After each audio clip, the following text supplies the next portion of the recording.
Sinuyod ng mga pulis ang mga kalsada at eskinita sa Barangay Gulod sa Novaliches, Quezon City sa ikinasan nilang Oplang Galugad mag-alas 11 kagabi. Inabutan ng ilang minor de edad na nasa kalsada pa kahit curfew na. Inimbitahan sila at kanilang mga magulang sa barangay hall. Sinita naman ang tatlong naglalakad na minor de edad na napag-alamang dayo lang sa lugar. Residente sila ng Las Piñas at Caloocan. Sabi ng isang minor de edad, pauwi na sila matapos dalawin ng kaibigan. Anong rason mo? Bakit mo kinakamusta? Kung okay lang po siya dito sa kanila.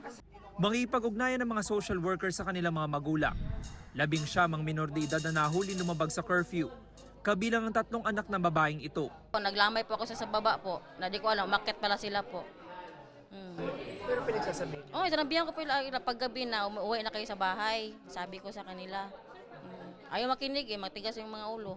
5 lalaki naman ang walang damit pang itaas habang ang isa ay naaktuang umiinom sa pampublikong lugar. Naginom po ako, pakita po ako, kaso nasaktuhan po ako. Ano bang okasyon? Wala naman po, pampaantok lang po sa akin.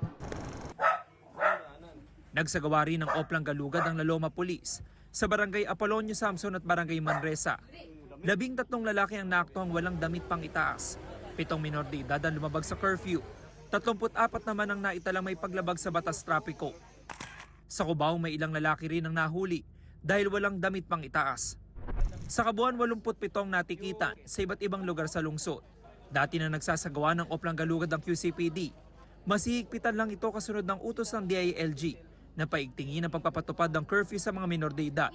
Bawal na rin ang mga nagiinuman sa mga kalsada, mga walang damit pang itaas, at nagbividyoke paglampas ng alas 10 ng gabi. Paigtingin po natin ang ating police visibility, especially during night time. Nandiyan po yung alam namin kung saan yung crime prone areas. Kung pwede po sana makipag-cooperate kayo. Ginagawa naman na po to, but by this time, mas marami po tayong personnel yung dinibote.